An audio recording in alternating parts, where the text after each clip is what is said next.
ETV ప్రేక్షకులకి నమస్కారం. చెప్పాలని ఉంది కార్యక్రమానికి స్వాగతం. 4.5 దశాబ్దాల సినీ ప్రస్థానంలో 400 సినిమాలకు పైగా మాటలను అందించిన సినీ రచయిత శ్రీ సత్యానంద్ గారు.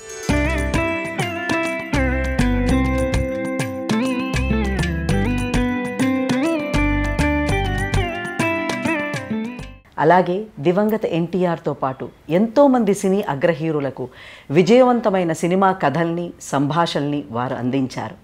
అంతేకాకుండా సినీ అగ్రహీరులకు పంచ్ డైలాగులను పరిచయం చేసిన ఘనత వారి కళానిధి. ఈ తరం దర్శకులు కూడా ఆయనతో ప్రత్యేకంగా స్క్రీన్ ప్లే రాయించుకుంటున్నారంటే అది వారి ప్రతిభకు తార్కాణం. సినీ రచయితగా అలుపెరిగిన ప్రయాణం చేస్తున్న శ్రీ సత్యానంద్ గారు ఈరోజు మన చెప్పాలనుంది కార్యక్రమానికి అతిథిగా విచ్చేశారు. నమస్కారం సత్యానంద్ గారు. నమస్తే అండి. 400 సినిమాలు ఒక లైఫ్లోని చెయ్యడం, మాటలు రాయడం, కథలు అంటే అంత ఈజీ కాదు. అసలు ఈ ప్రస్థానం ఎలా మొదలైంది, ఎక్కడ మొదలైంది? ఒక రకంగా దేనికైనా మూలం ఎక్కడో ఉంటుందండి. మూలం నాకు లిటరేచర్లో ఉందనిపిస్తుంది. చిన్నప్పటి నుంచి చదవటం అనే ఇంట్రెస్ట్, ఆ చదవటం మీద నుంచి చూడటంలోకి వచ్చి సినిమాల మీదకి వచ్చి, సినిమాల మీద నుంచి ఈ రాస్తున్నది 10 మందికి తెలుస్తుంది. నేను రాసింది కథ అయితే 100 మందికి తెలియచ్చు, నవల అయితే 1000 మందికి తెలియచ్చు, సినిమా అయితే 1,00,000 మందికి తెలియచ్చు.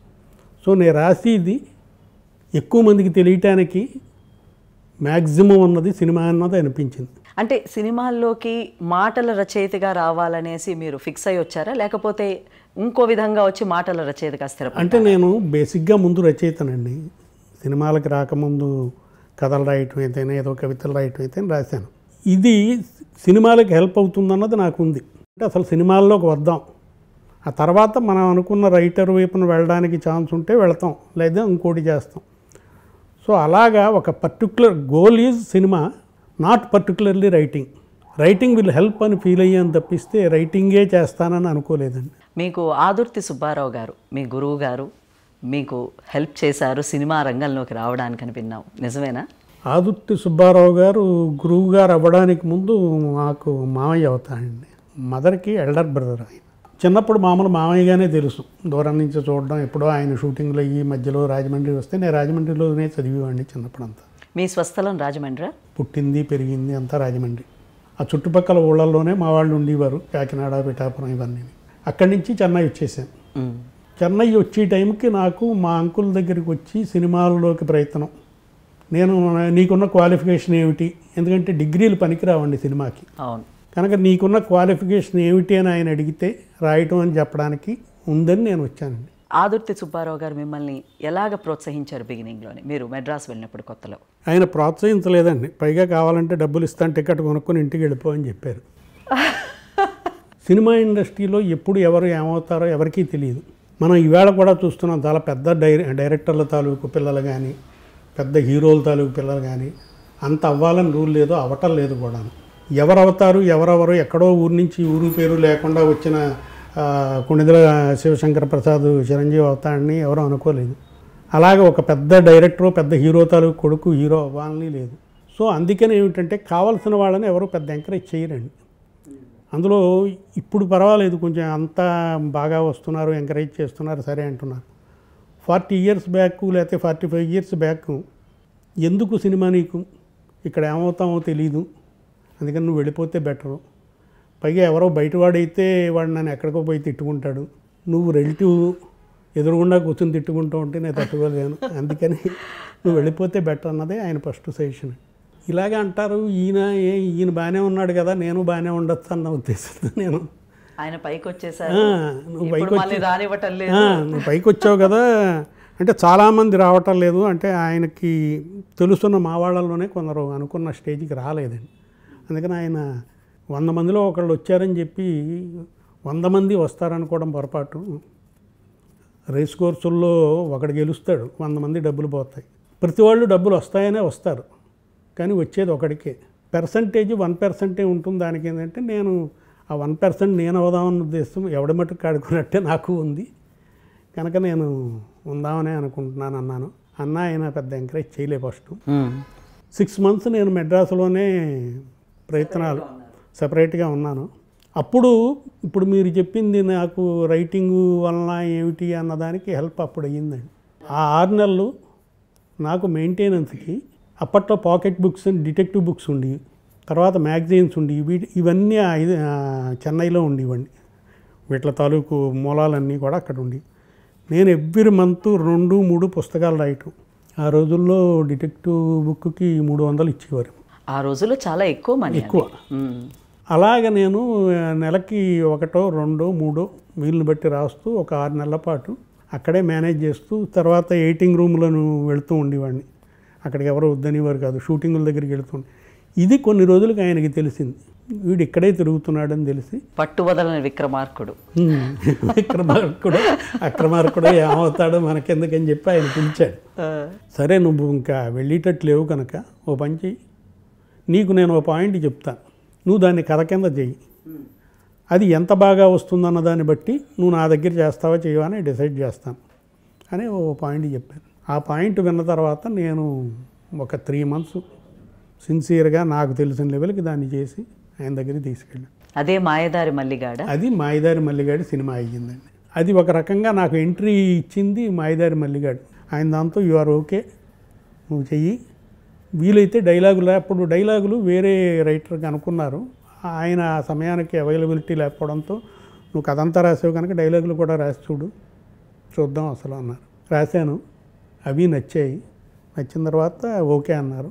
అక్కడి నుంచి కంటిన్యూ అయ్యింది. ఆ తర్వాత ప్రోత్సాహం అది మంచో చెడ్డో, అదృష్టమో దురదృష్టమో లేకపోతే ఏమిటన్నది నాకు తెలియదు కానండి, నాకు మొదటి సినిమా రిలీజ్ అయిన తర్వాత చాలా బాగుందన్న పేరు వచ్చింది. ఎవరో కొత్త అతను బాగానే రాశాడన్నది, కుర్రాడు ఎవడో రాశాడన్నది అందరూ అన్నారు. వెంటనే నాకు 3 సినిమాలు వచ్చాయండి. ఒకటి క్రాంతికుమార్, ఆయన అప్పటికి శారద అనే సినిమా తీసి, ఆయన కొత్త రైటరు, కుర్రాడే కనుక మనతో బాగానే ఉంటుంది కానీ నన్ను పిలిపించాడు. రెండోది దేవుడు చేసిన పెళ్ళని శోభన్ బాబుతో, అది తాతినేని రామారావు గారు డైరెక్టర్, ఓ పెద్ద ప్రొడ్యూసర్ పూర్ణచంద్రరావు గారు, ఆయన రమ్మన్నారు. 3 రాజేంద్ర ప్రసాద్ గారు, మంచి మనసులని, ఆయన శోభన్ బాబు మంజులతో తీస్తున్నారు. ఈ 3 ఇంచుమించు నాకు ఈ సినిమా రిలీజ్ అవ్వగానే 3 పెద్ద సినిమాలు వచ్చాయి. ఆ 3టితో పాటు ఆదుర్తి సుబ్బారావు గారు ఇంకో 2 ప్లాన్ చేశారు, గాజుల కిష్టయ్య అని, గుణవంతుడని. సో ఒక్కసారి ఆ రోజుల్లో కృష్ణ, శోభన్ బాబు అంటే ఇంచుమించు టాప్ హీరోలు, రామారావు గారు, నాగేశ్వరరావు తర్వాత వాళ్ళు. సో ఒక 4-5 సినిమాలు పెద్ద హీరోలు రాస్తూ ఉండడం అనేది మొదటి సినిమా అవ్వగానే కుదిరింది. చాలా అదృష్టం. వెనకాల పడ్డ కష్టం వదిలేసి అదృష్టం ఉంటారేంటి? ఆ కష్టం ఏంటో చెప్పండి. వెనకాల పడింది అంటే ఆ మాయదారి మల్లిగాడు అసలు బయటపడి వరకు నాకున్న టెన్షను, నేను పడ్డ కష్టము, ఒక్కొక్క సీన్ 10 సార్లు రాశానండి. ఆదుర్తి సుబ్బారావు గారు పట్టాను వదిలేవారు కాదు. మనం చాలా బాగుందని రాసింది చూసి ఏం బాగోలేదు, నువ్వు మళ్ళీ రాసి తీసుకురా అన్నారు. ఫ్రస్ట్రేషన్ రాదా అండి అలాంటప్పుడు? ఇష్టం ఉన్నప్పుడు ఫ్రస్ట్రేషన్ రాదండి. సో నాకు అప్పుడు ఏమైందంటే, ఏమైనా ఇన్ని మెచ్చుకునేటట్టు రాయాలి అని రాత్రులు 2-3 కరెంట్ లేకపోతే కొవ్వొత్తి పెట్టుకుని ఇంకోటి కింద మీద పడి రూమ్లో అలా రాసి, ఆయనలో ఒక క్వాలిటీ ఉండేది, సీను షార్ట్ పైది తీయగానే పై పార్ట్ చింపేసి పారేసేవారు. రెండో డైలాగ్ ఇక్కడి నుంచి ఇక్కడికి ఇది చెప్పించేసేవా, అయిపోయింది షార్ట్, ఇది చింపేది. షార్ట్ ఈ టైంకి ఆయన చేతిలో ఉన్న పేపర్ అవతల పారేసిపోయేవాడు. అంటే అది ఓకే అయ్యింది మనకి. ఓకే అవ్వకపోతే అది అలా పుచ్చుకుని దీన్ని మళ్ళీ అనేవాడు. నేను ఎప్పుడు చింపుతాడా, కాగితం చింపేస్తే బెటర్ అనుకున్నట్టుగా నేను చూస్తాను. ఇది బాగుంది. అంటే ఒకటి చెప్పనంటారండి, ప్రతి బాగుపడ్డవాడు లేకపోతే కష్టపడ్డవాడు కష్టాలు పడ్డానని చెబుతూనే ఉంటారు సినిమా ఇండస్ట్రీలో. ఎవడూ కష్టపడకుండా రావడం నా ఉద్దేశం అండి. వచ్చాడంటే అది టెంపరీ అవుతుంది. ఒకవేళ వచ్చారనుకోండి అదృష్టవశాత్తు, లేకపోతే బ్యాక్గ్రౌండ్ ఉండదు, అది టెంపరీ అవుతుంది. ఎక్కడో ఒకళ్ళో ఇద్దరికో అది పెర్మనెంట్ అవ్వచ్చు, కానీ ప్రతి వాళ్ళు కష్టపడాలి, కష్టపడే వచ్చాం. సో అది నేను అంటుంటా, అదృష్టం అన్నది ఉంది, బట్ అదృష్టం ఒక్కటే హెల్ప్ చేయదండి. జంధ్యాల గారితో మీరు ఎప్పుడు టైఅప్ అయ్యి ఇద్దరు ఒకేసారి రాయడం ఎప్పుడు మొదలుపెట్టారు? జంధ్యాల నేను వచ్చిన ఒక 3 years వచ్చినట్టున్నా అండి. నా పిక్చర్ 73 ఎండ్లో రిలీజ్ అయింది. జంధ్యాల ఇంచుమించు 74-75లో నాటకాలు వేస్తూ వచ్చాడు. ఆ నాటకం చూసి బాగుంది అనుకున్న వాళ్ళు తీసుకొచ్చారు. విశ్వనాథ్ గారు జంధ్యాలకి ఎంకరేజ్ చేశారు. నేను అప్పటికే జంధ్యాలకు కొన్ని చూశాను. జంధ్యాల నావి అతను ఊళ్ళో ఉండగానే నా మాయదారి మల్లిగాడు రిలీజ్ అయింది, అతను విజయవాడలో ఉన్నప్పుడు. అందుకని అతనికి నేను సీనియర్ రైటర్గా లెక్క. ఇద్దరికీ తెలియకుండా పరిచయం ఎలా అయిందంటే, ఒక రకంగా చెప్పాలంటే రాఘవేంద్రరావు వలన అయింది. ఎందుకంటే ఆయనకి నేను జ్యోతి ఇవి రాస్తున్న టైంలో జంధ్యాల పరిచయం అయ్యాడు. అడవిరాముడు సినిమాకి జంజాలని పెట్టుకున్నాడు. ఎందుకంటే ఆ ప్రొడ్యూసర్లకి సత్యచిత్ర ప్రొడ్యూసర్లు వాళ్ళు జంజాలకి ప్రామిస్ ఉంది వాళ్ళకి. అంతకుముందు జీవనజ్యోతి అన్నదానికి జంజాల హెల్ప్ చేశాడని, రైటర్ కాకపోయినా గోస్ట్ రైటర్గానో ఏదో, నెక్స్ట్ సినిమా మీరు చేద్దరు కానీ వాళ్ళు ప్రామిస్ చేశారు. సో రాఘవేంద్రరావు డైరెక్టర్ అవ్వగానే ఇలాగ మనం ప్రామిస్ చేసిన జంజాలు ఉన్నారు, మీకు సత్యానంద్ రాస్తున్నాడు, జంజాలు కూడా బాగానే రాస్తానంటే రాఘవేంద్రరావు నాతోనూ చెప్పాడు, జంజాల చేత రాయిద్దాం, అందరం కూర్చొని కథ చేసుకోవచ్చు డిస్కషన్. జంజాల్లోనూ ఉన్న గొప్పతనం ఏంటంటే ముందు ఎదురు వాళ్ళతో చాలా ఫ్రెండ్లీగా ఉండటం, సరదాగా ఉండటం, తొందరగా కలిసిపోవటం, ఇవన్నీ చాలా మంచి గుణాలు ఉన్నాయి. సో మాకు ఇంచుమించు ఒక నెల లోపలే బాగా క్లోజ్ అయ్యాం. ఆ తర్వాత ఇద్దరు, అతను 4 సినిమాలు నేను 4 సినిమాలు రాస్తున్నప్పుడు ఆ ఊర్లో మెడ్రాస్లో పామ్ గ్రో హోటల్లో ఒక గదిలో నేను, ఒక గదిలో అతను, ఒక గది కాదు 4 గదుల్లో. అంటే ఆ రోజుల్లో ఏంటంటే అండి, ఏ ప్రొడ్యూసర్ ఆ ప్రొడ్యూసర్ ఒక్కొక్క గది పెట్టేవారు. ఎందుకంటే ఇంకో ప్రొడ్యూసర్ గదిలో ఉండగా వాళ్ళు రావడానికి ఇబ్బంది, అందుకని మా వర్క్ ఉన్నప్పుడు మేము వస్తామండి అన్నట్టుగా ఉండేవారు. అలాగే జరుగుతూ ఉన్నప్పుడు ఇద్దరు సాయంకాలాలు అయ్యేటప్పుడు కలిసేవాళ్ళం. వర్క్ చేసుకుని కూర్చున్నప్పుడు మన ఇద్దరం కలిసి ఏదైనా చేద్దామా, కథలు చేద్దామంటే కథలు చాలామంది కావాలంటున్నారు అన్న డిస్కషన్ వచ్చి సరే అనుకున్నాం. దానికంటే ముందు మేమిద్దరం ఏంటంటే ఎక్కువ ఫిల్మ్ ఫెస్టివల్స్ కలిసి వెళ్ళేవాళ్ళం అండి. ఢిల్లీ, బాంబే, ఆ రోజుల్లో కమల్ హాసన్, బాలచంద్ర గారు ఇలాంటి వాళ్ళందరూ కూడా తమిళ ఇండస్ట్రీలోంచి చాలామంది వచ్చేవారు. ఇలాగే ఆ ఫెస్టివల్స్కి వెళ్ళడంలో మా పరిచయం ఎక్కువైంది. ఆ క్లోజ్నెస్ మీద కథలు ఇద్దరూ కలిసి చేద్దాం అని ఫిక్స్ అయ్యి కథలు చేయటం మొదలెట్టాం. అక్కడి నుంచి స్నేహం అది అలాగా. ఎప్పుడైనా అంటే ఆర్గ్యుమెంట్స్, డిస్కషన్స్లోని కొంచెం అభిప్రాయ భేదాలు రావడం జంధ్యాల గారితో జరిగిందా మీకు? పెద్ద అభిప్రాయ భేదాలు రావండి. ఇప్పుడు పాయింట్ బాగున్న పాయింట్ చెబితే అభిప్రాయ భేదం ఎందుకు వస్తుంది? ఇప్పుడు బాగులేని పాయింట్ చెప్తే బాగులేని పాయింట్ అన్నది ఉండదండి, మనకు నచ్చని పాయింట్ ఉంటుంది. అది అవతల వాడికి రైటే అవ్వచ్చు కదా. అందుకని బాగులేని పాయింట్ కానీ బాగులేని సినిమా కానీ ఉండదని నా లెక్క. మీరు బాగోలేదు అనకూడదు, నాకు నచ్చలేదు అనాలి. ఎందుకంటే అదే సినిమా ఇంకోళ్ళు బాగుందంటారు. మీరిద్దరూ ఇంత బాగా వర్క్ చేస్తున్నప్పుడు సడన్గా ఆయన డైరెక్షన్లోకి వెళ్ళారు, మీరు రచయితగానే స్థిరపడ్డారు. దానికి కారణం ఏమన్నా ఉందా? కారణం ఏం లేదండి. జంజాలకి ఏమిటంటే ఒక స్టేజ్లో అతనికి చాలామంది రైటర్స్ కనిపించినట్టే చాలా కష్టపడుతున్నాం, ఇబ్బంది పడుతున్నాం, అనుకున్నంత క్రెడిట్ రావటం లేదేమో అన్నది ఉంది. రెండోది, అతనికి బిగినింగ్ నుంచి స్టేజ్ డ్రామాలు డైరెక్షన్ చేశాడండి అతను. సో అతను వచ్చేటప్పుడే కొంచెం డైరెక్షన్ ఉద్దేశం కూడా ఉంది. అతను ఒక 1 ఫైన్ డే అతని ఫ్రెండ్స్ ఓ సినిమా తీద్దామని అతనితో ప్రపోజల్ వస్తే నాతోనే ఫస్ట్ చెప్పాడు, ఇలా సత్యానంద్ మా స్నేహితులు ఒకళ్ళు సినిమా తీద్దాం అనుకుంటున్నారు, నేను కూడా ఇవి చాలా రాస్తున్నాను కదా. అప్పటికే అతను చాలా షార్ట్ టైంలో ఎక్కువ రాసిన రైటర్ ఎవరైనా ఉన్నారంటే జంజాలండి.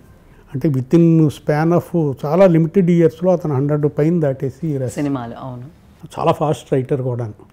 అంటే అతను నేను ఆ గదిలో అతను నేను ఎవరిది స్క్రిప్ట్ వాళ్ళు రాస్తూ మధ్యలో లంచ్ టైంలో కలిసేటప్పటికి ఎన్ని రాసావు నువ్వు సీన్లు అనేవాడు. నేను 15 రాశాననేవాడు. ఏంటంటే నేను ఇంకా 5 రాస్తున్నాను, నువ్వు 15 రాస్తాను, నాకు అయిపోతుంది సార్ అనేవాడు. అతనేమో 3 రోజుల్లో అయిపోయేది, నాకు 6 రోజులు పట్టింది. సో అతను బాగా ఫాస్ట్గా రాసేవాడు, బాగా రాసేవాడు. సో అతను డైరెక్షన్కి ఎప్పుడైతే వెళతా అన్నాడో అప్పుడు నేను ఆల్ ది బెస్ట్, తప్పకుండా నా హెల్ప్ కావాలంటే, లేదు సబ్జెక్టు నువ్వు మీరు కూర్చుందాం, ఇద్దరు కూర్చుందాం. వన్స్ అతను ముద్దమందారం ఆ సినిమాకి పాటలు చేయించుకున్నాడు. అతనికి మ్యూజిక్ అంటే కూడా బాగా ఇష్టం అండి. ఆ పాటలు చేయించుకుని ఆ పాటలు కథ బాగుండేటప్పటికి లవ్ స్టోరీలు అప్పట్లో బాగా సక్సెస్ అయ్యి, మరో చరిత్ర కావచ్చు, బాబీ కావచ్చు, ఇవన్నీ అతను కూడా లవ్ స్టోరీ సెలెక్ట్ చేసుకున్నాడు. సో డెఫినెట్గా హిట్ అవుతుంది అన్నది అనిపించింది నాకును, హిట్ అయ్యింది. ఆ తర్వాత అతనికి డైరెక్షన్ ఛాన్సులు వరుసగా రావడం మొదలెట్టాయి. దాంతో అతను ఇంకా డైరెక్షన్కి వెళ్ళేటప్పుడు న్యాచురల్గా అతనికి హెవీ వర్క్ ఉంటుంది, రైటింగు డైరెక్షను అన్నీ పెట్టుకున్నాడు. ఇంకా అందుకని ఇంక అక్కడి నుంచి స్నేహితులుగా మిగిలిన తప్పిస్తే రైటర్గా కలవటం అన్నది లేకుండా అయ్యింది. మీరు ఝాన్సీ రాణి అనే సినిమాకి దర్శకత్వం వహించారు. దాని తర్వాత మళ్ళీ ఏ సినిమాకి ఎందుకు దర్శకత్వం వహించారు? అంటే ఝాన్సీ రాణి కూడా నేను ప్రత్యేకం చెయ్యాలన్నంత ఉద్దేశం కాదండి. ప్రొడ్యూసర్ ఆయన మంచి ఆయన, మిద్దె రామారావు అని, ఆయనకి ఎక్కువ సినిమాలు నేను రాశాను. ఆయన మీరు చేయొచ్చు కదా అని అన్నాడు. నేను సరే ఆయన అడుగుతున్నాడు చేద్దాం అన్నట్టుగా అనుకుని ఏదో సబ్జెక్ట్ అనుకుంటుంటే ఆయన ఈ మిస్టర్ వి అనే పుస్తకం బాగుందని అన్నాడు. నేను చదివాను, పుస్తకం బాగుంది, సరే చేద్దాం అనుకున్నాను. నేను ఫుల్ ప్లెడ్జ్డ్గా 100% డైరెక్షన్ కోసమే అన్నది లేకపోయినా ఇంట్రెస్ట్తో చేశా. ఇది ఒక చేంజ్ ఉంటుంది రెగ్యులర్ దానికంటే. చేసిన దాంట్లో చిన్న తప్పు కూడా చేసామండి. అంటే సరిగ్గా ఇది రావడానికి ముందే రాజేంద్ర ప్రసాద్కి ఒక రకంగా యావరేజ్గా ఉన్న ఇమేజ్, వంశీ తీసిన లేడీ స్టైలర్తో అతను విపరీతమైన ఎంటర్టైనర్ కింద ఫిక్స్ అయ్యాడు. ఆ అమ్మాయిలు ఆడవాళ్ళు వాళ్ళతో కామెడీ విపరీతంగా కామెడీ చేసి బాగా మ్యాక్సిమం అదరగొట్టాడు. దాని కంటిన్యూషన్ ఇది అయ్యింది. ఈ సినిమాలో అతను అమ్మాయిని చంపేసి క్యారెక్టర్. ఓకే, అది థియేటర్కి వచ్చిన వాళ్ళు ఎంటర్టైన్మెంట్ ఉంటుంది, రాజేంద్ర ప్రసాద్ మంచి కామెడీ చేస్తారని వచ్చిన వాళ్ళు ఇతను మర్డర్లు ఇవి చేస్తుంటే డిసప్పాయింట్ అయ్యి దెబ్బ అయ్యిందండి. అదొక కారణం. రెండోది సరిగ్గా తీయకపోవడం కూడా కారణం అయ్యి ఉంటుంది. మనం సాటిస్ఫాక్షన్కి ఏమిటంటే ఇంకో కారణం ఎత్తుక్కుంటూ ఉంటాం. మరి దాని తర్వాత ఎందుకు చేపట్టలేదు? దాని తర్వాత 3-4 అడిగారండి. బట్ మోర్ కంఫర్టబుల్గా నేను రైటింగ్ ఫీల్ అయ్యాను. మీరు రాఘవేంద్రరావు గారితో మ్యాక్సిమం సినిమాలు చేశారు. అవునండి. ఆయనతో ఎక్స్పీరియన్సెస్ ఎట్లా ఉన్నాయి? అంటే ఎప్పుడైనా ఇందాక మీరు అన్నట్టుగా నచ్చకపోవడం అంటూ ఉండదు, పాయింట్ ఆఫ్ వ్యూ మాత్రమే ఉంటుంది అన్నారు. అలాంటి పాయింట్ ఆఫ్ వ్యూలోని ఇన్ని సినిమాలు చేసినప్పుడు ఎక్కడో ఒక దగ్గర డిఫరెన్స్ వస్తుందండి. వచ్చింది కూడా. వస్తే కొన్ని రోజుల పాటు మాట్లాడుకోకపోవడం, కొన్ని రోజుల పాటు సీరియస్గా ఉండడాలు జరుగుతాయి. బట్ ఏమిటంటే ఇద్దరు పర్సన్స్ మైండ్ సెట్ ఇంచుమించు దగ్గరగా లేకపోతే అన్ని సినిమాలు చేయటం అనేది జరగదండి. సో మైండ్ సెట్ దగ్గరగా ఉన్నప్పుడు డిఫరెన్సులు కూడా ఒక స్టేజ్కి వచ్చిన తర్వాత ఎక్కడో ఒక చోట అండర్స్టాండింగ్, ఓహో అయితే ఇది కరెక్టేనేమో అని ఆయన అనుకోవడం, లేకపోతే నిజమే ఆయన చెప్పింది కరెక్టేమో అని నేను అనుకోవడం, ఒక చోటకి వచ్చేటప్పటికి ఒక రాజీకి వస్తారు. ఎవరు లైఫ్లో ఇద్దరు స్నేహితులు కానీ, ఇద్దరు ఫ్రెండ్స్ కానీ, వైఫ్ అండ్ హస్బెండ్ కానీ, అన్నదమ్ములు కానీ ఇష్టం ఉన్నప్పుడు ఒక చోట రాజీకి వస్తూ ఉంటారండి. రావాలి కూడా, వస్తేనే ముందుకు వెళ్ళడం జరుగుతుంది. సో అలాగే 1-2 అభిప్రాయాలు కాదు అవును అనుకున్న దాంట్లో డిస్కషన్స్ 2 రోజులు 3 రోజులు కొన్ని రోజులు ఆపేసి, లేకపోతే ఈ క్లైమాక్స్ ఆపేద్దాం, నువ్వు అలా తింటున్నావు నేను ఒకటి అనుకుంటున్నాను ఆలోచిద్దామని మళ్ళీ ఇంకోటి ఏదో షూట్ చేసి మళ్ళీ వచ్చి అలాగే కొంత టైములు పట్టివి, కొన్ని ఈజీగా సాల్వ్ అయిపోయేవండి. దివంగత ఎన్టీ రామారావు గారితో కూడా చాలా సినిమాలు చేశారు. అవునండి. ఆయనతో ఎలా ఉండేది ఎక్స్పీరియన్స్? చాలా గొప్ప మనిషి అండి. అంటే అది అందరూ చెబుతారు. యాజ్ ఏ ఆర్టిస్ట్గా వర్క్ని ఇంచుమించు ఒక వర్షిప్, దైవం, ఓ పవిత్రమైన ఇది అనే ఫీలింగ్ ఉన్న ఆయన పొద్దున కూడా లేవటాల్లో ఆయనకి నాకు తెలిసి బ్రహ్మ ముహూర్తంలో ఏదైనా చేస్తే మంచిది పొద్దున్నే లేచి అనే అంత పద్ధతి ఉన్న మనిషి అండి ఆయన రైటర్స్కి విపరీతమైన రెస్పెక్ట్ ఇచ్చేవాడండి. రైటర్స్ ఈజ్ ద క్రియేటర్స్ అనే ఒక గొప్ప ఒపీనియన్ ఉండేది. And at the same time ఆయన కూడా ఒక రైటర్ అండి. ఆయన సినిమాకి ఆయన స్క్రీన్ ప్లే రాసుకుంటారు. ఆయన హ్యాండ్ రైటింగ్తో రాసుకున్నవి కూడా నేను చూశాను.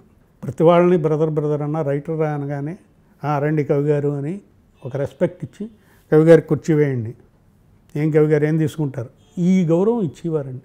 అది లిటరల్గా చెప్పాలంటే మనిషికి కాదండి, ఆ మనిషిలో ఉన్న ఆయన ఫీల్ అయ్యేది సరస్వతిని రైటర్లో ఉండేది, ఏదో ఒక ఆర్ట్ అనేటప్పటికీ ఆయనకు అంత రెస్పెక్ట్. దానివల్ల ఆయనతో చాలా బాగా జరిగిందనే చెప్పాలండి. కొండవీటి సింహం, జస్టిస్ చౌదరి, నేను ఆయనతో ఇంచుమించు ఒక 10-15 దాకా చేశానండి.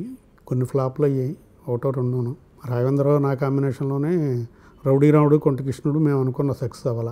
తర్వాత తిరుగులేని మనిషి ఏదో ఒకటి చేసాం, అది చిరంజీవి రామారావు గారు చేశారు, జగ్గయ్య గారు, అది సరిగ్గా పోవాలి.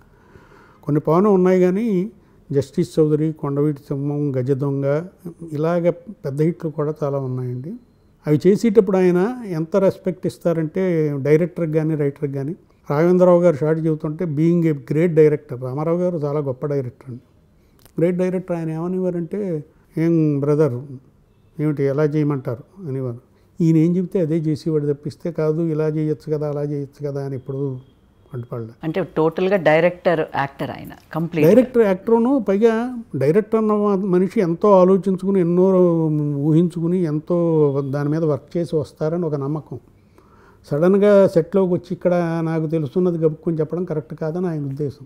ఆయనతో ఎప్పుడైనా ఒక కాంట్రడిక్టరీ ఆర్గ్యుమెంట్స్ లాంటివి ఏమైనా జరిగాయండి, ఇది బాగాలేదు ఇది బాగుంది? అది రాలేదండి.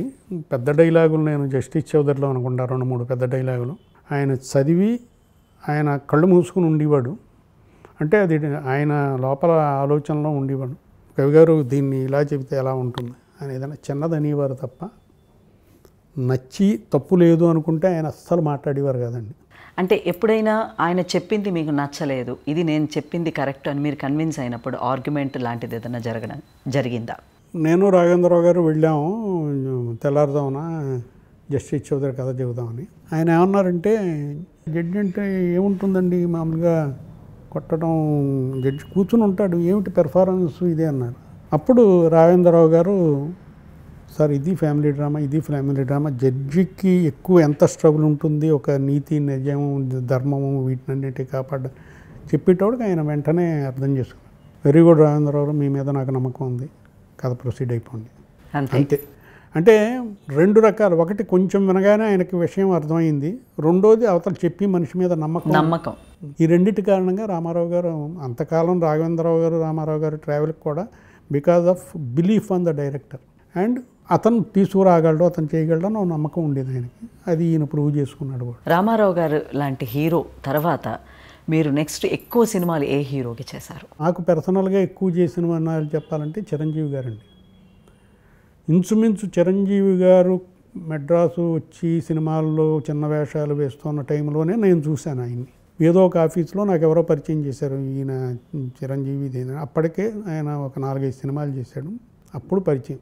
అక్కడి నుంచి ఇంచుమించు నా కెరీర్లో నేను ఎక్కువ సినిమాలు హయ్యెస్ట్ నెంబరు చిరంజీవి గారికే రాశాను. మేబీ 45 to 50 మూవీస్ రాశాను. రాయడానికి 2 కారణాలండి. ఒకటి, తెలియకుండా ఇన్ని సినిమాలు రాయటం వలన ఆయన నేను కొంచెం ఎక్కువ క్లోజ్గా ఉండటం జరిగింది. రెండోది ఏమిటంటే, నేనేం రాస్తానో ఆయనకి ఏం తెలుసు, ఆయన ఏం చేస్తాడో నాకు తెలియటం అయ్యింది కొన్ని సినిమాలు అయ్యేటప్పటికి. ఇది పంచి ఇలా రాస్తే ఆయన అలా చేస్తాడని నేను అనుకోవటం జరిగింది. ఇప్పుడు ఈ సీన్ ఇలా రాయొచ్చని ఆయన అనుకోవటం జరిగింది. ఎప్పుడైతే అండర్స్టాండింగ్ వచ్చిందో ఎక్కువ సినిమాలు కూడా జరగటం జరిగింది. రౌడీ అల్లుళ్ళలో బాక్స్ బద్దలవుతుందన్న పంచ్ డైలాగ్ చాలా ఫేమస్ అయిపోయింది. ఈ థాట్స్ ఎట్లా వస్తాయి మీకు? అన్నీ మనమే ఉండవండి. సినిమాల్లో రైటర్లు కొందరు మామూలు అన్నీ మావే అని చెబుతారు, కానీ కొన్ని వాళ్ళ అవ్వవు. ఎవరో సజెస్ట్ చేసిందో, ఎవరో పక్క వాళ్ళు చెప్పిందో, ఎవరో మంచి డైలాగ్ చెప్తే ఇది మన దాంట్లో పెట్టుకుందాం అని చెబుతారు. తర్వాత బాగుందంటే సరే ఎందుకు వచ్చిందని సైలెంట్గా ఉంటారు, మనకే పేరు వస్తుంది కదా.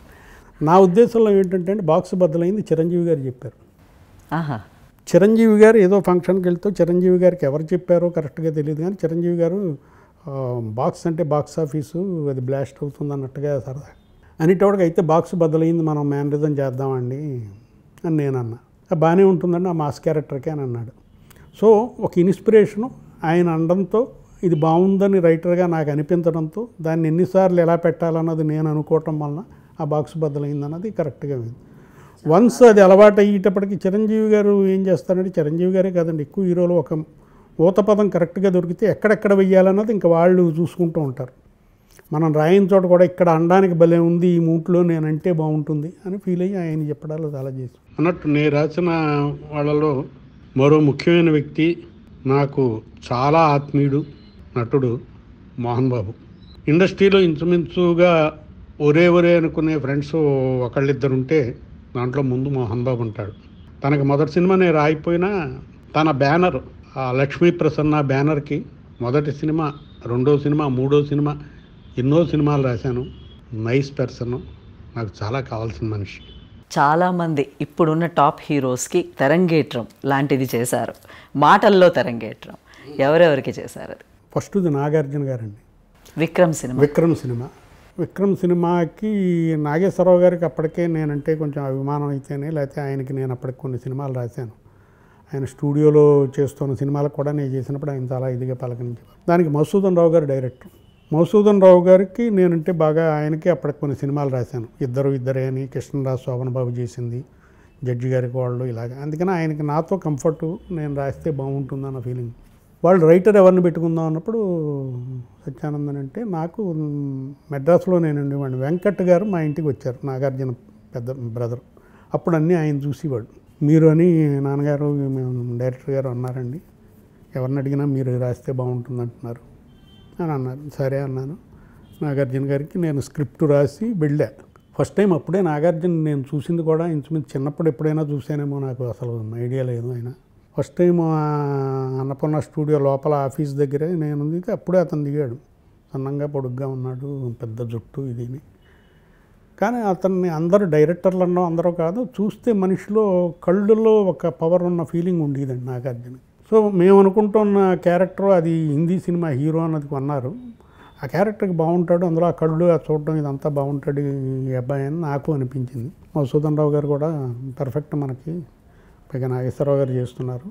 వాళ్ళు ఏమిటంటే ప్రెస్టేజ్ ఇష్యూ నాగేశ్వరరావు గారికి వాళ్ళ అబ్బాయిని లాంచ్ చేయటం, అందుకని మంచి సపోర్ట్ ఉంటుందని చెప్పి చేసాం. అది 100 days ఆడి పెద్ద హిట్ అయింది. సో చాలా హ్యాపీ ఏమిటంటే నాగార్జున గారి మొదటి సినిమా కెరీర్ స్టార్ట్ అయింది నాతో. సో మొన్న సోగ్గాడే చిన్ని నాయన, తర్వాత వాళ్ళ అబ్బాయిది నాగ చైతన్యది రారండో వేడుక చూద్దాం, వీటన్నిటి కూడా నేను పనిచేస్తూ ఉంటాను. ఇప్పటికీ పాపం నాగార్జున చాలా ఫ్రెండ్లీగా, చాలా రెస్పెక్ట్గా, చాలా క్లోజ్గా ఉంటాను. తర్వాత ఏ హీరోలకి చేశారు? తర్వాత చేసింది చెప్పాలంటే పవన్ కళ్యాణ్, అక్కడమ్మ ఇద్దరు అబ్బాయి, అది అల్లు అరవింద్ సినిమా. అల్లు అరవింద్ గారు నేను ఎక్కువ రాసిన ప్రొడ్యూసర్లో ఆయన ఒకరండి. నేను ఇంచుమించు 7-8 సినిమాల దాకా 10 దాకా రాసి ఉంటాను. ఆయన ఇలాగ హిందీ సినిమా ఏదో తీసుకున్నాం, దాన్ని మరమ్మతులు చేసి మన వాటితో చేయాలని. పవన్ కళ్యాణ్ హీరో చేస్తానన్నాడా అని నాకు ముందు ఆశ్చర్యం కూడా వేసింది. ఎందుకంటే నాకు అతను అప్పటికే తెలుసు, చాలా మొహమాటం, అసలు ఎవరితో మాట్లాడేవాడు కాదు, వాళ్ళ ఇంటికి ఎవరు వచ్చినా కాదు, గదిలోకి వెళ్ళిపోయేవాడు. నా ఒక్కడితోనూ మెల్లిగా క్లోజ్ అయ్యాడు. ఎందుకంటే అతను పుస్తకాలు చదవడం, సినిమాలు చూడడం, క్యాసెట్లు గీసెట్లు ఇష్టం, మా ఇంటికి వస్తూ ఉండేవాడు. సరే అని చెప్పి పవన్ కళ్యాణ్ దానికి ఈవీవి సత్యనారాయణ గారు డైరెక్టర్, అది డిస్కస్ చేసి అది రాయటం జరిగిందండి. ఇంకో హీరో అంటే పవన్ కళ్యాణ్ది మొదటి సినిమా రాశాను. తర్వాత మహేష్ బాబు గారు. మహేష్ బాబు చిన్నప్పుడు కూడా నేను కొన్ని రాశాను, గూఢచారి 117 ఏదో, దాంట్లో మహేష్ బాబు కృష్ణ గారు చేశారు. మహేష్ బాబు చిన్నాడు, ఊటీలో షూటింగ్ పాట అది కూడా అతనికి, అది నేనే రాశాను. తర్వాత ఈ హీరోగా పెద్దాడయ్యి హీరోగా చేసింది రాజకుమారుడు నేనే చేయటం. సో అది కూడా పెద్ద హిట్ అయింది. సో వీళ్ళిద్దరూ ముగ్గురు కూడా ఇప్పుడు చాలా మంచి హీరోల కింద పెద్ద హీరోస్. ఈ హీరోలాగే వెంకటేష్ కూడా చాలా సినిమాలు రాశాను. చాలా స్నేహంగాను సరదాగాను ఉంటాడు. నాకు నాయుడు గారు, సురేష్ బాబు, వెంకటేష్ వీళ్ళందరూ ఏదో నా ఫ్యామిలీ మెంబర్స్ లాగే అనిపిస్తూ ఉంటారు. ఒక జనరేషన్ ఎన్టీ రామారావు గారు లాంటి హీరోలతో పనిచేసిన తర్వాత నెక్స్ట్ జనరేషన్ మహేష్ బాబు గారు కానీ, పవన్ కళ్యాణ్ గారు కానీ, నాగార్జున గారు, ఏదైనా డిఫరెన్స్ కనిపించిందా మీకు వర్క్ చేసేటప్పుడు? ఫస్ట్ జనరేషన్ నుంచి వాళ్ళు నేను సినిమాలు చూడడం మొదలెట్టి, నేను మాయాబజార్ చిన్నప్పుడు చూసినప్పుడు రామారావు గారు, నాగేశ్వరరావు గారు కనుక చాలా నాకు భయంగా, కంగారుగా ఉండేదండి. అంటే వీళ్ళకి మనం రాస్తామా అని ఎప్పుడూ అనుకోలేదు, అలాంటి వాళ్ళతో రాస్తున్నాం, వాళ్ళకి డైలాగ్ మనం చెబుతున్నాం, ఒక తెలియని థ్రిల్ అయితేనే ఇంకోటి అయితేనో అనిపించేదండి. ఒక చిన్న రెస్పెక్టు, ఒక చిన్న భయంలా ఉండేది. వీళ్ళు వచ్చే టైంకి ఏమిటంటే నేను కొంచెం సీనియర్ని అవ్వటం వలన ఓ ఫ్రెండ్లీ పద్ధతి ఉందండి. నాగార్జున గారికి డైలాగ్ చెప్పినా, లేకపోతే ఆ రోజున లేకపోతే చిరంజీవితో సరదాగా ఉన్నా, ఇవన్నీ ఏమిటంటే ఒక ఫ్రెండ్లీ పద్ధతి. ఈక్వల్గాను ఏజ్ వైజ్ నేను కొంచెం వాళ్ళకంటే సీనియర్ అయినప్పటికీ నెక్స్ట్ జనరేషన్ అవ్వడంతో వాళ్ళకు కూడా ఏమిటంటే రామారావు గారికి రాశారు, బాలకృష్ణ కూడా నేను 10 సినిమాల దాకా రాశానండి. ఆయన కూడా ఎంతో రెస్పెక్ట్తో నాన్నగారికి రాశారు మీరు, మనకు కూడా అలాంటి డైలాగ్ అని చాలా ఫ్రెండ్లీగా ఉండేవారు. సో వాళ్ళతో ఫ్రెండ్లీ పద్ధతి ఉండేదండి. పెద్దవాళ్ళతో చిన్న గౌరవంగా వాళ్ళు రాగానే లేచి ఇదిగా ఉండేది. వీళ్ళతో ఏమిటంటే సిగరెట్ ఉందా అని అడిగి కాల్చుకునే స్టేజ్లో ఉండేది. ఇప్పుడు మాయదారి మల్లిగాడు ఒక సూపర్ సక్సెస్ మూవీ, మీది మొదటి సినిమా. అక్కడి నుంచి కథలోని ఇప్పటి వరకు ఉన్న కథల్లో మార్పులు ఎలా మీరు ఫీల్ అవుతున్నారు? డెవలప్మెంట్లో, కథా రచనలో? కథ చెప్పే విధానమే మారుతుందండి. రామాయణం ఆ రోజున్న పద్ధతిలో ఈవేళ ఇంకో రకంగా రాస్తారు. బాపు గారు ఓ రకంగా రాస్తారు, వేదాంతం రాఘవయ్య గారు అయితే ఒక రకంగా రాస్తారు. సో కథలు ఎప్పుడూ సాధారణంగా ఇంచుమించు ఒకటే ఉంటాయి. ఏదో 1-2 పాయింట్లు కొత్తగా అనిపిస్తాయి, కానీ ఈ పాయింట్లు కూడా రేప్ చేశారు, లేకపోతే ఆ అమ్మాయిని ఏడిపించారు అన్నది ఈవేళ కొత్త కథ కాదు. ద్రౌపదిని ఆవేళ ఏడిపించడం ఆవేళ పాత కథ కిందే లెక్క. సో ఒక అమ్మాయిని కిడ్నాప్ చేశారు, ఓ దుర్మార్గుడు బంధించాడు. రావణాసురుడు ఆ రోజు కిడ్నాప్ చేసి బంధించాడు. గూఢచారి అవతల దేశానికి వెళ్ళాడు, అక్కడ రహస్యాలు తెలుసుకున్నాడు జేమ్స్ బాండ్ అని ఈవేళ కథ అయితే, ఆంజనేయుడు ఆ రోజునే గూఢచారి కింద వెళ్ళాడు, అక్కడ రహస్యాలు తెలుసుకున్నాడు, పట్టుకోపోతే తప్పించుకున్నాడు. సో ఇద్దరు దుర్మార్గమును, చెడ్డవాడు మంచివాడు కొట్టుకున్నారు. ఆ క్లైమాక్స్లో ఈవేళ అవతార తీసినా ఇంకోటి తీసినా అలాంటివి ఇదివరకు కథల్లోనూ ఉన్నాయి. రాజ్యాల కోసం కొట్టుకున్నారు, రాముడు రావణుని కొట్టుకున్నాడు. సో నా ఉద్దేశంలో పురాణాలు కావచ్చు, ఇంకోటి కావచ్చు, మంచి చెడ్డ, లవ్వు, ప్రేమ, తల్లి కొడుకు, ద్వేషం, కోపం, ఈ అనుభూతులన్నీ కూడా అప్పుడు ఇప్పుడు ఒక్కలాగే ఉంటున్నాయి. అందుకనే నేను అనేది ఏమిటంటే టైంతో పాటు పాటలు మారుతాయి, మాటలు మారుతాయి, కథలు మారుతాయి, అన్నీ మారుతాయి, కానీ basic nature of human nature మారదు. మాటల విషయానికి వచ్చేసరికి అప్పటి డైలాగ్ డెలివరీకి, అప్పటి వే ఆఫ్ రైటింగ్ డైలాగ్స్కి ఇప్పటికీ చాలా డిఫరెన్స్ ఉందండి. నాకు ఇప్పటికీ గుర్తుడు దుక్కిపాటి మధుసూదన్ రావు గారు అనే ప్రొడ్యూసర్. నేను అసలు సినిమా అంటే తెలియని రోజుల నుంచి ఆయన సినిమా తీసిన మనిషి. దొంగరాముడు అంతకుముందు నేను డైలాగులు రాస్తే చదివి చాలా బాగా రాసావు, ఇంగ్లీష్ ఎందుకు అక్కడ, ఇంగ్లీష్ పదం తీసేసి అంటే అప్పుడు ఇంచుమించు తెలుగే మామూలుగా మనం మాట్లాడుకుని తెలుగులాగా ఉంటే బాగుండేది అన్న పద్ధతి. అక్కర్లేని ఇంగ్లీష్ పదాలు ఈవేళ సినిమాల్లో సగం ఇంగ్లీష్ పదాలు ఉన్నా తప్పు లేదనిపిస్తుంది. So times are changing, people are changing, world is changing, dress is changing, మాట is changing, everything is changing. మార్పు బాగా స్పీడ్గా వస్తుంది. ఒకప్పుడు మీకు మార్పు రావడానికి ఏళ్ళు పట్టిందండి. రేడియో నుంచి టెలివిజన్ రావడానికి బోల్డంత టైం పట్టింది. టెలివిజన్ నుంచి సెల్ ఫోన్ వచ్చేటప్పటికి, సెల్ ఫోన్లో వచ్చేటప్పటికి షార్ట్ టైంలో గబగబా మారిపోతుంది. సో అలాగే లాంగ్వేజీ మారుతుంది, సినిమా మారుతుంది. దాని ప్రకారం మనము మారుతూ ఉండకపోతే సుఖం లేదంతే. స్క్రీన్ ప్లే ప్రాణం సినిమాకి. కామన్ ఆడియన్స్కి స్క్రీన్ ప్లే అంటే ఏంటో తెలియదు. అదొక బ్రహ్మ పదార్థంలాగా మేము అందరం అనుకుంటూ ఉంటాం. దాని గురించి మీరేం చెప్తారు? ఏమిటి చెప్పాలి అన్నది కథ, ఎలా చెప్పాలి అన్నది స్క్రీన్ ప్లే. ఎలా చెబితే బాగుంటుందో అలా చెప్పగలిగితే అది బెటర్ స్క్రీన్ ప్లే.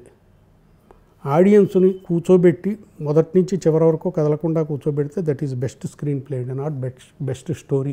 గొప్ప కథ కాదు అది, గొప్పగా చెప్పాడు. చెప్పడం వల్ల కూర్చున్నాం. మనం పాత రోజుల్లో కొందరు హరికథ చెబుతుంటే చివరి వరకు మనం కదలకుండా కూర్చుని వినేవాళ్ళం. కొందరు చెబుతుంటే ఎప్పుడైపోతుందిరా దేవుడే పోదామా అన్నట్టుగా ఉండేది.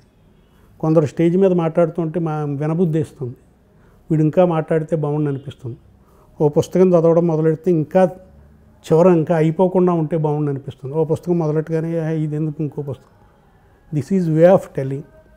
ఆ వే ఆఫ్ టెల్లింగ్ ఎవరు ఎంత బాగా చెబుతారన్నదే స్క్రీన్ ప్లే అండి. ఇప్పుడు 400 సినిమాలకి మాటలు అందించిన రచయిత మీరు. అప్పటికి 40 ఏళ్ల కిందటికి ఇప్పటికీ స్క్రీన్ ప్లేలో చాలా మార్పులు వచ్చాయి. కానీ ఇప్పటి డైరెక్టర్స్ కూడా మిమ్మల్ని ప్రత్యేకంగా వాళ్ళ సినిమాలకి చాలా మట్టుకు స్క్రీన్ ప్లేకి మిమ్మల్ని మీ చేత రాయించుకుంటున్నారు. దానికి కారణం ఏంటి మీ సక్సెస్కి? సక్సెస్ కారణం అండి నా ఉద్దేశంలో ఇదిగో చూస్తున్నారు కదా, రీడింగ్ ఈజ్ నెసెసిటీ అండి. రీడింగ్ ఏమిటంటే ఎప్పటికప్పుడు మనం మారడానికి ఎక్కువ హెల్ప్ అయ్యేది. ఇప్పుడు సినిమాలు అంటున్నారు చాలామంది, సినిమాలు చూస్తూ వెబ్ సిరీస్ చూసి లేకపోతే నెట్ఫ్లిక్స్ చూసి అమెజాన్ చూసి, ఇవి లేని రోజుల్లో చదవడం అంత గొప్ప విషయం ఇంకోటి లేదండి. ఈ చదవటం వల్ల ఏమవుతుందంటే మనకి కొత్తగా ఇప్పుడు నేను ఒక 10 పుస్తకాలు చదివాను అనుకోండి, 10 మంది రైటర్లు ఎలా చెప్పారు ఒక కథని కాదు, ఎవరి కథని వాళ్ళు ఎలా చెప్పారు. వీడు భలే చెప్పాడే, ఈ జాన్ గ్రిషమ్ అన్నవాడు భలే ఇంట్రెస్టింగ్గా చెప్పాడే, ఈ రాబర్ట్ రుడ్ అన్నవాడు బాగా చెప్పాడు, ఈ జెఫ్రీ ఆర్చర్ భలే మొదలెట్టాడు. మొన్నే నేను ఒక నవల చదివి ఎవరితో చెప్పాను, ఇతను అసలు మొదలెట్టడమే థ్రిల్గా మొదలెట్టాడు. ఒకే కథని 2 రకాలుగా చెప్పడం మొదలెట్టాడు. ఒక తల్లి కొడుకు అమెరికాలో ల్యాండ్ అయ్యారు, వాళ్ళ కథ ఏమిటి అని మొదలెట్టి మళ్ళీ అదే తల్లి కొడుకు ఇంగ్లాండ్లో ల్యాండ్ అయ్యారు, వాళ్ళు ఎలా జరిగింది. ఇదే క్యారెక్టర్లో ఇది కొత్తగా ఉంది, అది నాకు ఎందుకు అనిపించింది ఆ పుస్తకం చదవటం వల్ల, లేకపోతే నాకు తెలియదు. So reading is very essential అండి. రీడింగే స్క్రీన్ ప్లేలో నాకు ఇవాళకి కూడా నాకు చేయడానికి హెల్ప్ అయ్యేది ఓన్లీ రీడింగ్. ఇప్పటి దర్శకులు చాలామంది ఎక్కువ సినిమాలే చూస్తున్నారు. మీరన్నట్టుగా నెట్ఫ్లిక్స్, అమెజాన్, వెబ్ సిరీస్లు ఇవి చూస్తున్నారు తప్పిస్తే చదవడం ఉన్నది చాలా తక్కువైంది. అంటే మీరు చెబుతున్నట్టుగా ఇప్పటి దర్శకులు అంటే వీళ్ళు వచ్చే టైంకి ఇవన్నీ వచ్చాయండి, నేను వచ్చే టైంకి ఇవన్నీ లేవు. అందుకని నేను చదవటం చేశాను. నేను ఇప్పుడు ఉండుంటే అవే చేద్దానేమో, అది వేరే విషయం. బట్ ఏంటంటే ఒకటండి, నేను ఎప్పుడూ చెబుతాను, ఒక పుస్తకం 10 మంది చదివితే 10 మంది 10 సినిమాలు చూస్తారు. ఒక సినిమా 10 మంది చూస్తే 10 మంది ఒకటే సినిమా చూస్తారు.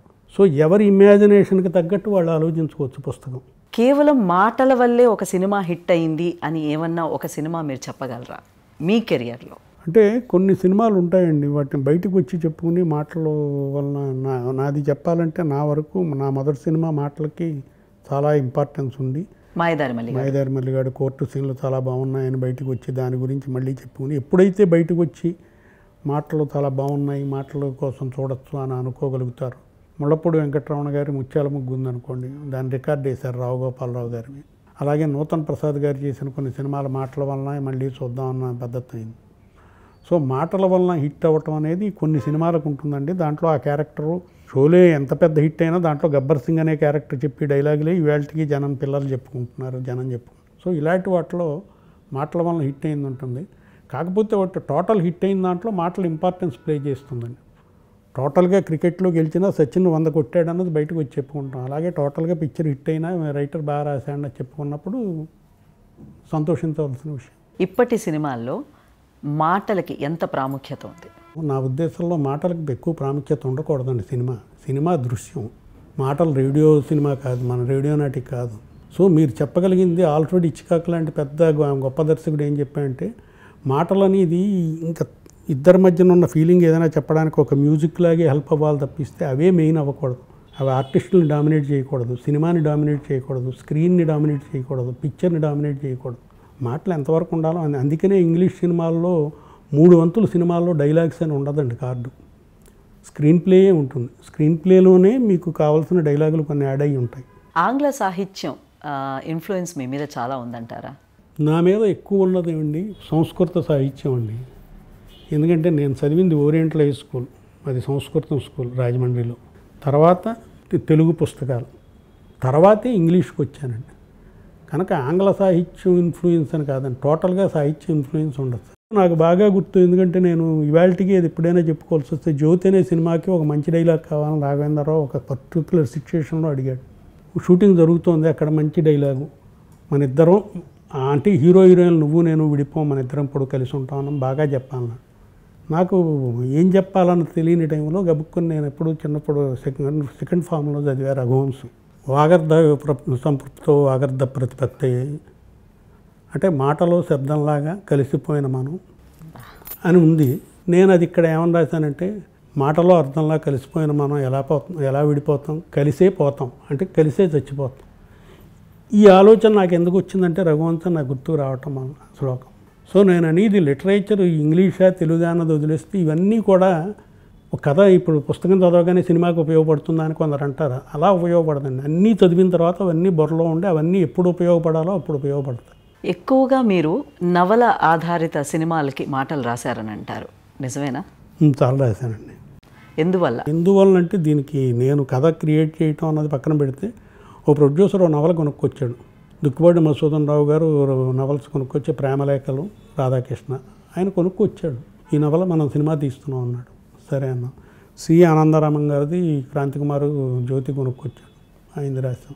వీరేంద్రనాథ్ నవల్స్ ఒకళ్ళు కొనుక్కొచ్చారు. కనుక కొనుక్కొచ్చి సబ్జెక్టు మన దగ్గర తెచ్చారు. అంటే ఇంకోళ్ళ కథ కూడా ఇప్పుడు నేను రాసిన వాటిలో 3 వంతు సగం పైన ఇంకోళ్ళ కథలు ఉంటాయండి. ఆ ఇంకోళ్ళ కథల బదులు ఇంకోళ్ళ నవల్స్ అవ్వచ్చు.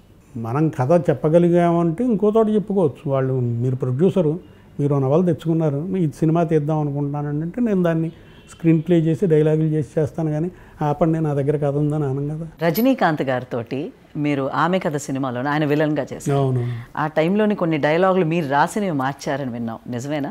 ఆయన పెద్దగా మార్చడం కాదండి, బాగుందని దానికి కావాల్సిన యాక్టింగ్ ఆయనకి సులువుకి ఒకటే అరా కొంచెం డైలాగ్ ఇలా చేస్తే బాగుంటుంది, నేను ఈ యాక్టింగ్ చేస్తాను. అప్పట్లో ఆయన బిగినింగ్ డేస్, అప్పటికి నేను ఆయనని కలిసి 2-3 సార్లు కలిశాను. అది దేనికి 16 ఏళ్ల వయసు. తెలుగు అప్పుడు తమిళ్లో మోహన్ బాబు తెలుగులో చేసింది, తమిళ్ రజనీకాంత్ చేసింది. ఆయన ఇంకా చిన్న పద్ధతిలో ఉన్నప్పుడు. అప్పుడు ఆయన దాంట్లో కూడా చాలా చిన్న వేషం అండి, నెగిటివ్ వేషం, బ్యాడ్ క్యారెక్టర్. ఆయన ఒక డైలాగ్ రాస్తే ఏమంటే కొంచెం ఈ డైలాగ్ ఇలా మారిస్తే కనుక నేను ఇలా కొట్టి ఇలా సిగరెట్ వెలిగించే యాక్టింగ్కి నేను మ్యాచ్ అవుతుంది నాకు అని ఆయన అప్పుడు సిగరెట్ టెక్నిక్లకి కొంచెం మ్యాచ్ అవ్వడానికి ఆ డైలాగ్ కొంచెం చిన్న చేంజ్ చేసుకున్నారు అంతే.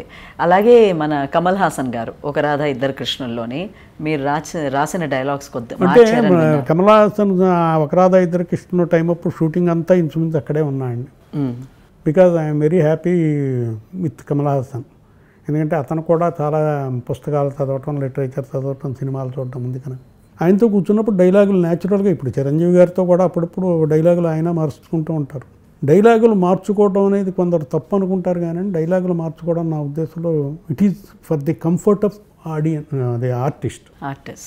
ఇప్పుడు నేను ఒక కాగితంలో రాసేటప్పుడు నేను ఒక పద్ధతిలో రాస్తాను, అది అక్కడికి. అందుకనే ప్రతి రైటరు నా ఉద్దేశంలో ఏదో ఒక సినిమాకో కొన్ని సినిమాలకో కొంతకాలమో సెట్లో పనిచేయాలండి. అప్పుడు మీరు తప్పుగా రాసింది ఏమిటి, బాగా రాసింది ఏమిటి, ఇంకొంచెం రాయొచ్చు అనుకున్నది ఏమిటి, ఎక్కువ అనవసరంగా రాసింది ఏమిటి, ఇవన్నీ తెలుస్తాయి వాళ్ళు చెబుతుంటే. ఇప్పుడు మార్చడం ఏంటంటే రంగారావు గారి రోజుల్లోనే ఆయన డైలాగ్ ఇదంతా ఎందుకు, నేను చిన్న ఎక్స్ప్రెషన్తో లాగిచ్చేస్తానని చేసినవి బోల్డ్ ఉన్నాయి. సత్యానంద్ గారు, ఇప్పుడు చాలామంది ట్రెండ్ ఏంటంటే కొరియన్ సినిమా చూసాం, చైనీస్ సినిమా చూసాం, ఇటాలియన్ సినిమా, స్పానిష్ సినిమాలు, ఈ కథల ఆధారంగా మనం తెలుగులో తీస్తున్నాం అనేసి. ఆ నిజంగా తెలుగు సినిమాకి అంత అవసరం ఉందంటారా? ఇప్పుడు వెబ్ సిరీస్ హిందీలో కొన్ని ఆల్ ఓవర్ వరల్డ్ పెద్ద సక్సెస్ఫుల్గా ఉన్నాయి. లేటెస్ట్గా నేను మొన్న ఒక వెబ్ సిరీస్ చూసాను, దానికి గ్రామీ అవార్డులో బెస్ట్ అని వచ్చిందని అన్నారు, ఢిల్లీ క్రైమ్ అనేది. సో మనవాళ్ళు కూడా ఆ స్టాండర్డ్లో తీస్తున్నారండి, కనుక మనదేమి స్టాండర్డ్ తక్కువ కాదు. ఇప్పుడు ఏమిటంటే availability of thoughts, availability of creativity. మీరు రాసిన కథల్లోని ఇది సినిమాకి చాలా బాగుంటుంది అని అనిపించి కానీ సినిమాకి చెయ్యలేకపోయిన కథ ఏదైనా ఉందా? 3-4 కథలు ఉన్నాయండి. కొన్ని అసలు బయటికి చెప్పలేదు, కొన్నేమో చెప్పి సినిమా వరకు వెళ్ళి, నాకు తెలుసు 97-98 టైంలో రాఘవేంద్రరావు గారు ఒక కథ బాగా నచ్చి 3 హీరోలు, ఆ 3 హీరోలు కూడా ఆ రోజుల్లో పవన్ కళ్యాణ్, జగపతి బాబు, ఆ అబ్బాయి వడ్డే నవీన్, 3 అనుకుని చేద్దామని సిద్ధపడి అది జరగల, ఆ కథ అలాగే ఉండిపోయింది. 3 కూడా సరే అన్నారు కూడా, చేస్తే బాగుండన్నది నాకు టైం మెషిన్ మీద ఆదిత్య 369 చూసిన తర్వాత.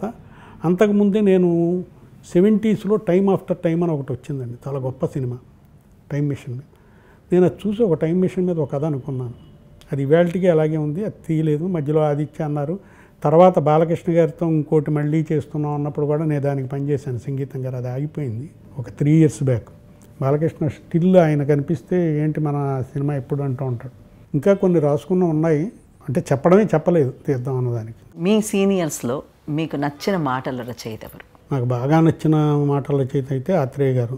నేను మెడ్రాస్ వెళ్ళినప్పుడు ఒక 6 నెలల్లో ఆయన దగ్గర నైట్ టైం నుండి నేను సినిమాకి డైలాగులు రాస్తుంటే ఆయన చూసి నాకు కొన్ని సలహాలు ఇచ్చి, ఎన్ని రోజుల్లో రాసామంటే వారంలో రాశానంటే బుద్ధి ఉందా లేదా, మినిమం 2 నెలలైనా చేయకపోతే దానికి వాల్యూ పెరగదు.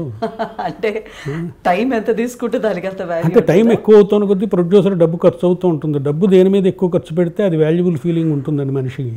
మీకు నేను ఊరికనే ఫ్రీగా ఏదో ఒక కథ చెప్పాను అనుకోండి, మీకు ఇచ్చాను అనుకోండి, అది అనిపించదు. మీరే కనుక ఒక 1 కోటి రూపాయలు పెట్టి కథ కొన్నా అనుకోండి, అమ్మో ఇది గొప్ప కథ, ఇది దీన్ని జాగ్రత్తగా ఉండాలని ఉంటుంది. సినిమాకి వచ్చేటప్పటికి డబ్బు ఈక్వల్ టు టాలెంటు, డబ్బు ఈక్వల్ టు అయిపోతుందండి. ఆత్రేయ గారు సాధారణంగా పర్టికులర్ ఊటీలోనో ఎక్కడో ఒక గెస్ట్ హౌస్ హోటల్లో బుక్ చేస్తేనే రాస్తారు అనేసి విన్నాం, మీకు అలాంటివి ఏమన్నా ఉన్నాయా? ఇవి రైటర్లు అడగరండి సాధారణంగా, ప్రొడ్యూసరు అలవాటు చేస్తారా? కాదు, అలవాటు కూడా వాళ్ళు ఉత్తిపుణ్యం చేయరండి, వాళ్ళ పనే చేయటం కోసం చేస్తారు. మీరు నాకు ఒక చోటకి తీసుకుపోతే నన్ను అక్కడ కూర్చోబెట్టి బయట చైర్ వేసుకుని ప్రొడ్యూసరో ప్రొడక్షన్ మేనేజరో కూర్చుంటే నా పనే జరుగుతుంది, అందుకని అలవాటు చేశారు. ఆత్రేయ గారిని ఇక్కడ ఆయన ఉంటే 10 మంది వచ్చి పాటలు రాయమంటే ఆయన మంది రాస్తాడో రాయడో, పట్టుకెళ్ళిపోతే కొంత ఖర్చు అయినా పాట వస్తుందని తీసుకెళ్ళడంతో స్టార్ట్ అయిందండి. రైటర్ లోపలికి వెళ్ళి వీడిదే రాస్తాడో వాడు ఇంకోటి ఆలోచించుకుంటాడో వీడికి తెలియదు ప్రొడ్యూసర్. సో అక్కడ ప్రొడ్యూసర్లు కొంచెం దెబ్బతినేవారు. లోపలికి వెళ్ళి నేను కూర్చుని ఈ కథదే ఉందిలే అయిపోయింది, ఇంకో 4 రోజులు ఇక్కడే కూర్చుని మనం సొంత కథ ఆలోచించుకుందాం అని ఆలోచించుకోవాలి. బాగుంది. సో ఆత్రేయ గారిని కానీ లేకపోతే అప్పట్లో మేము కూర్చున్నప్పుడు కానీ హోటల్స్లో కూర్చోబెట్టడం ఈజ్ ది పర్పస్ ఆఫ్ మన పని, మనం డబ్బులు ఖర్చు పెట్టి మనం దాంట్లో ఉన్నాడు కనుక న్యాయంగా మందే చేస్తాడని వాళ్ళ ఉద్దేశంతో పెట్టడం తప్పిస్తే అక్కడ ఉంటేనే మూడ్ వస్తుందని కాదండి. ఓకే, మీ జూనియర్స్లో మీకు నచ్చిన రచయిత ఎవరు? త్రివిక్రమ్ డైరెక్టర్ అయిపోయాడు, కాకపోతే అతను నాకు డైలాగ్స్ వైజ్ చాలా బాగుంటుంది. కొరటాల శివ బాగా రాస్తాడు అనిపిస్తుంది. ఖైదీ నెంబర్ 150 అప్పుడు బుర్రా సాయి మాధవ్ గారితో కొంచెం బాగా పరిచయం అయింది, ఆయన కూడా బాగా రాస్తాడు. లక్ష్మీ భూపాల్ కొన్ని సినిమాలు చూశాను, ఆయన బాగానే రాస్తున్నాడు, బాగా రాస్తాడు అనిపిస్తుంది. ఇంకా ఇప్పుడు నాకు తెలిసి అంటే కొందరు పేర్లు కూడా తెలియకపోవచ్చు కానీ కొన్ని సినిమాల్లో భలే రాశారే భలే చేశారే అని నాకు అనిపిస్తుంది. ఒకటి మటుకు నిజమండి, వస్తువులందరూ కూడా ఏదో కొత్తగా రాయటాలు చేస్తున్నారండి, ప్రయత్నిస్తున్నారు. అది ప్రయత్నించాలి కూడా అండి. ఒక్కొక్కసారి స్టోరీ పెద్ద గొప్పగా లేకపోయినా డైలాగ్స్ వల్ల సక్సెస్ అవుతాయి. అలాంటివి మీవి ఏ సినిమాలు? రౌడీ అల్లుడు ఉందనుకోండి, చిరంజీవి ప్లస్ డైలాగులు లేకపోతే సినిమా లేదండి. ఆ డైలాగులు ఆ చిరంజీవి గారు చెప్పారు కనుక, లేకపోతే రౌడీ అల్లుడు కథ ఏమిటండి, సిల్లీ కథ. ఎవడో అక్కడ పెద్దోడు అక్కడ ఉండి వాడు ఇక్కడికి వచ్చి వాడి వేషం వేసుకొని చేస్తున్నా అంటే అది మనం చిన్నప్పటి నుంచే చూసిన కథ, రాముడు భీముడు కంటే ముందు నుంచి చూసిన కథ. కథ గొప్ప కథ కాదండి, నేనే చెబుతాను. It is a very bad thin story. But మాయ ఆ డైలాగ్స్తోనూ ఆ కామెడీతోనూ ఎంటర్టైన్మెంట్తోనూ. అలాగే మేము చేసిన కొన్ని సినిమాల్లో రావు గోపాలరావు, రామలింగయ్య గారు వీళ్ళ డైలాగ్స్, హీరో డైలాగ్స్ వీటితోనే సక్సెస్ అయినవి చాలా ఉన్నాయి.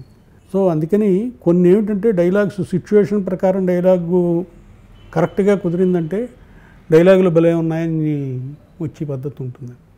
అలా కొన్ని సినిమాలు అంటే గబుక్కుని నేను ఏమంటే చెప్పలేను, కానీ డైలాగులు బాగుండి సినిమా బాగుందన్న వాటి వల్ల బాగుందన్నవి కూడా చాలా ఉంటాయి. సత్యానంద్ గారు, ఇప్పుడు వచ్చే కొత్త కథా రచయితలకి మీరు ఇచ్చే సలహాలు సూచనలు ఎవరికి ఇవ్వడం మంచిది కాదండి, అది పక్కన పెడదాం. ఫస్ట్ థింగ్ మనలో మ్యాటర్ ఉందో లేదో తెలుసుకోవడం ఒకటి, ఉందనుకుంటే కనుక దాన్ని ఇంప్రూవ్ ఎలా చేసుకోవాలి. నన్ను అడిగితే పుస్తకాలు చదవటం ఒకటే దారి, ఇంకో దారి ఏమిటంటే సినిమాలు చూడడం కూడా. బట్ సినిమాలు చూడడమే చేస్తే కొంతవరకే ఉంటుంది, పుస్తకాలు చదవటం చేస్తే ఎక్కువ. చూశారు కదండి, తెలుగు సినిమాకి ఎన్నో హిట్లు తన మాటల ద్వారా అందించిన సత్యానంద్ గారు వచ్చే రైటర్స్ కొత్త వాళ్ళందరూ కూడా మనకి ఎంత జీలు ఉన్నది, దాన్ని ఎలా మనం డెవలప్ చేసుకోవాలి అని చెప్తూ గొప్ప సందేశాన్ని ఈరోజు మన చెప్పాలనుంది కార్యక్రమం ద్వారా అందించారు. థ్యాంక్ యూ సత్యానంద్ గారు. థ్యాంక్ యూ అమ్మా.